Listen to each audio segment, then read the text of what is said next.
Hello, everyone. My name is Andrew Calder. Uh, I am presently in Nova Scotia, Canada, on the Atlantic Ocean. I've been here about a month. And the story I'd like to tell tonight is a nostalgic story. I'm just seeing that people are just arriving now.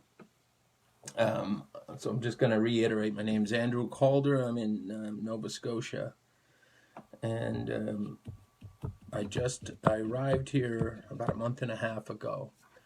And the story I'm choosing to tell for first times is a story I'm titling First Kiss. And I think part of the reason I'm choosing to tell this story has for two reasons. One, that first kiss, which meant the world to me, took place just down the hill from where I am right now. And it took place in 1979, a long, long time ago. And I think the other reason is that it's that touch, that delicate connection we have with others and each other, and with those that we care about, that we're most missing now.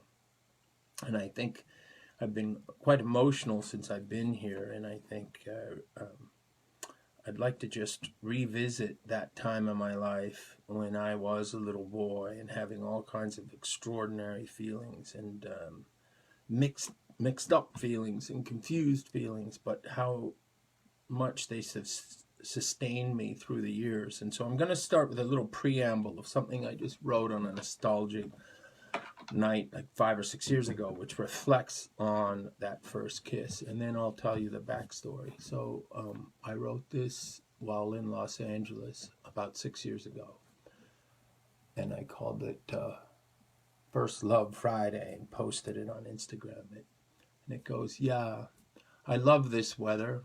I love the wind and rain and fall and changing leaves in spring, and the cold when it snows, and then of course fog where you can't see, and racing clouds moving across the sky at night where the moon sketches long shadows across the field by my house, and the way it dances that reminds me of my young adolescent heart and of her, the girl who first kissed me late one summer at the end of the pier by the standing light under the moon. It's winter now, and raining, and I am in California, and that moment 30 years ago, still subtly provides the delicate, lovely rhythm and story of my unfolding dream. So with that said, I'm going to share the story and give you context. In September 1973, at that time in my life, I lived outside of Montreal, Quebec, in a small little college town. And on a fall Sunday, cold fall Sunday, I got sick, terribly, terribly sick. And it was a mystery to my parents as to what was wrong with me. And I didn't get better for a long time. And I ended up in the hospital. And it was a French hospital, and I was a very shy boy, and I couldn't really understand what they were saying, and I spent a long time in there. And tragically, some of the boys I shared the room with 3 others, and in that room, tragically, a few of the boys while I was there died. And it was very young. I was probably 9 years old, and it was very young for me to process all that. And I was put on ice packs, and I had blood transfusions, and I had a lumbar on my spine, they were trying to figure out what was wrong with me, and it was not fully conclusive. I lost a lot of body weight, and every second day they felt I was going to die myself.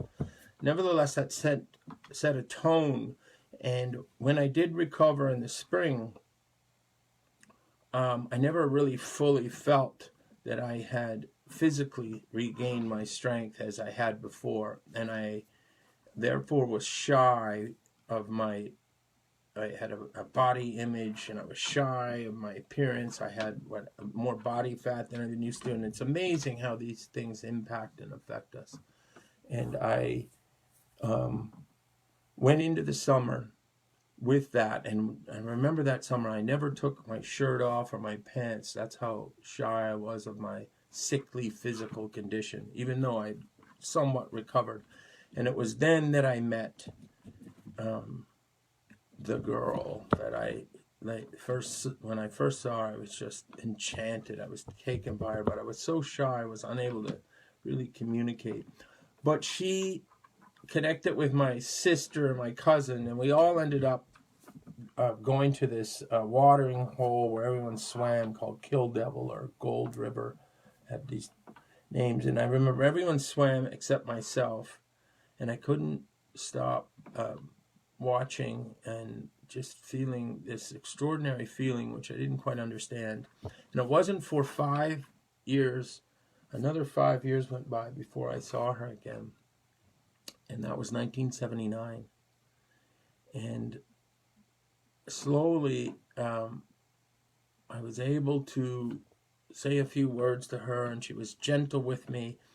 And I remember we would do things together, but always with others. And the biggest thing, her recognizing me, I think because I felt so awkward and I was so shy, and her recognizing me made me just feel a little more confident with myself.